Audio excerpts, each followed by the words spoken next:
이종근, 박은정 모두 대표적인 반윤 검사로 찍혀서 각종의 불이익을 받았는데 혜택을 받았다고 보이지 않습니다. 고위 검사를 하고 난데 옷을 벗어서 비공식적 네트워크를 통해 가지고 수임받은 고객을 위해서 이익을 보는 거 아닙니까? 제가 아는 바로는 수임 계약서를 다 쓴 것 같고 160억만 안 넘으면 된다.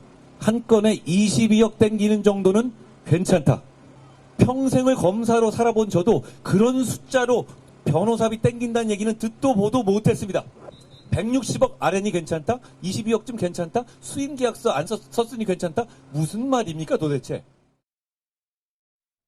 네, 조국혁신당에서 비례 1번을 받은 박은정 후보가 배우자 이종근 변호사의 전관예우 거액 수임 논란에 휩싸였는데요. 퇴임 1년 만에 거액을 벌었는데 그게 다단계 사기 사건을 변호해서 벌어들인 돈 아니냐라는 비판으로 또 전관예우 논란까지 일고 있습니다.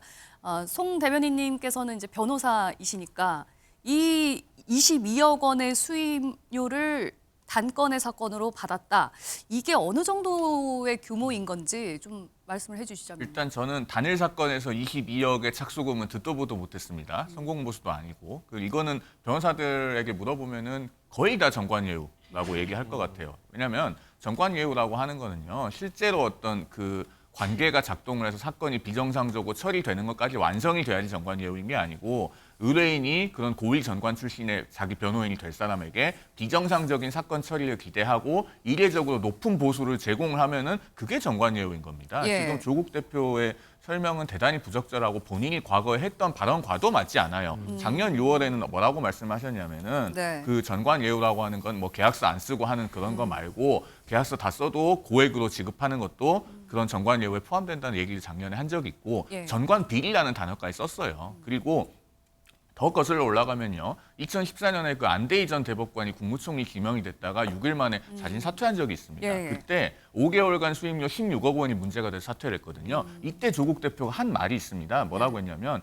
초고액 수임이 문제될 줄 모르고 추천했던 청와대 참모진의 무감각과 무능력이 더 문제다. 네. 이렇게 말했거든요. 네. 이 말은 지금 조국 대표 본인에게 그대로 돌아올 수밖에 없습니다. 그 박은정 후보 배우자의 초고액 수임이 문제될 줄 모르고 공천을 한 조국 대표의 무감각과 무능력이 더 문제죠.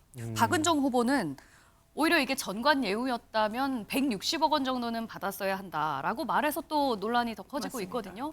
장 위원장님 역시 변호사시잖아요. 어떻게 보고 계신지. 부적절합니다. 정관은 한 사건당 한 5천만 원에서 1억을 받으니까 160건을 했기 때문에 160억을 160억입니다. 벗는 것이 그게 정관예우 아니겠냐. 그보다는 못 미치는 수임료를 받았기 때문에 아니다라는 논리 국민들이 이해하기 어려울 겁니다. 네. 이해할 수 없을 겁니다. 네. 그렇다면 이 부분과 관련해서 조국 전 장관이 당시에 뱉었던 여러 가지 이야기들과 배치되는 측면이 있죠. 사실 이런 고액의 수임료 보기도 어렵고요. 네. 검사장이 아니라면 과연 받을 수 있는 수임료였겠느냐라는 생각되는 부분이 있죠. 다만 그런 부분은 있는 것 같습니다. 이종근 검사장이요. 저희가 이제 법조계에서 이 뭐 차장으로 나오면 차장 검사로 나오면 뭐 몇 년, 뭐 부장 검사로 나오면 몇 년, 검사장은 뭐 몇 년 유효 기간이 있다. 그러니까 그게 또 계속되는 건 아니에요. 검찰은 수사 기관이라는 특수성 때문에 밀행성 원칙 때문에 과거에는 수임 계약 같은 거 제대로 하지 않고 위임장 내지 않고 전화 변론한다는 게 있죠. 영장 치지 말아달라. 예. 기소는 왜냐면 그게 종이 한 장 차이거든요. 사실 예. 수사 검사에 네. 그런 부분이 부적절했기 때문에 그런 식의 수임은 최소한 없었다는 항변을 하고 싶어하는 것 같습니다. 조국 대표는요. 전관예우라는 부분에 대해서 예. 예우를 받은 게 아니라 오히려 찍어내기를 당했다라고 해명을 했거든요. 저는 상당히 부적절한 발언이라고 생각합니다. 그러니까 지금 조국혁신당의 지금 소위 말해서 돌풍이라고 그러잖아요. 그러니까 이번 총선에 상당히 태풍이 될 거라고 이야기를 하는데, 이 소위 말해서 정치권의 태풍 예보가 지금 발동돼 있는 상태인데, 태풍이 예보가 발동이 된다고 해서 꼭 태풍이 경보로 바뀌지는 않습니다. 네. 이것이 열대성 저기압으로 끝나는 경우도 있거든요. 저는 상당히 중요한 이 정치적 분수령에 와 있다는 생각이 들어요. 그러니까 조국 대표가 사실은 지난번 조국 사태 때 많은 국민들로부터 질타를 받았던 이유가 뭐죠? 내로남불, 위선이잖아요. 그러니까 지금 자신이 추천한 건 아니죠. 자기가 주도해서 만든 당의 지금 비례 1번 후보기 때문에 예. 이 부분에 대해서 상당히 느슨한 잣대를 갖다 댄다. 앞서 우리가 송영우 변호사 말씀하셨지만 조국 대표가 과거 정관 예우에 대해서 강력하게 비판했던 그 기준에 도대체 이 지금 부합되지 못하는 측면이 뭐가 있습니까?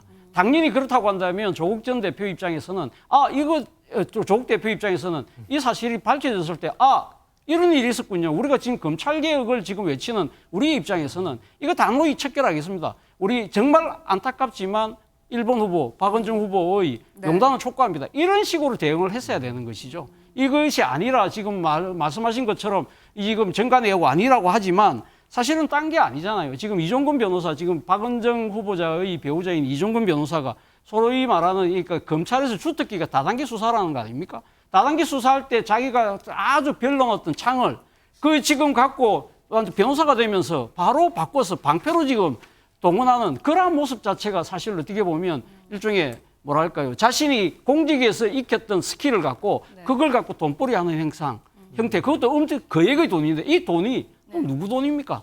이 진짜 피와 땀과 눈물이 묻어있는 수많은 사람들의 그 피해자들이 날린 돈이잖아요. 이 돈을 그걸 갖다가 지금 아무런 거리낌 없이 받아들인다? 네. 이런 부분들이 과연 국민들이 용납할 수 있겠냐는 것이죠. 그러면 조국 대표가 공천을 철회하지는 않을 거라고 보시나요? 모르겠습니다. 그러니까 제 생각에는 이제 조국 혁신당에서 이 사태를 저는 좀 잘 들여다봐야 된다 생각이 들어요. 예. 이런 부분들이 단순하게 반윤 검사였기 때문에 이런 그러니까 소위 말하는 보수 언론들의 그러니까 공격 프레임에 말린 것이라는 식으로 이야기하는 것은 국민의 눈높이하고 전혀 맞지 않습니다. 네. 이 지지율에 영향을 줄 정도예요?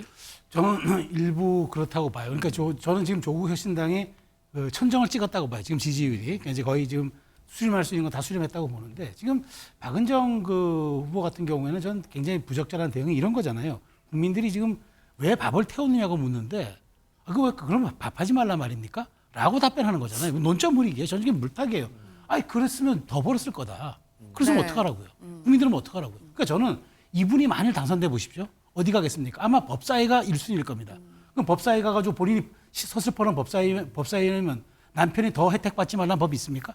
저는 그런 것들도 국민이 염두에 둬야 된다고 보고 조 대표는 지금 갑자기 좀 생각하지 못했던 뜨거운 불이 확 닥쳐왔어요. 예. 이제까지 순항하다가 갑자기 암초에 부딪히니까 또 이제 조로남불이 또 나오는 겁니다. 조국의 내로남불을 우리가 조로남불이라고 부르잖아요. 예. 저는 이렇게 대응하면은 마지막 남은 2주 국민이 그렇게 언제나 바보 아닙니다. 현명합니다 항상.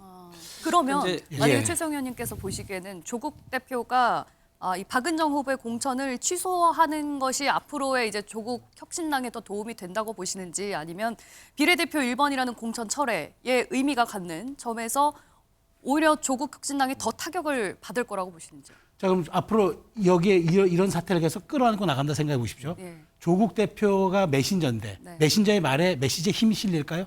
조 대표는 자기가 유리하면은 센 얘기하고 불리하면은 물타기 한다.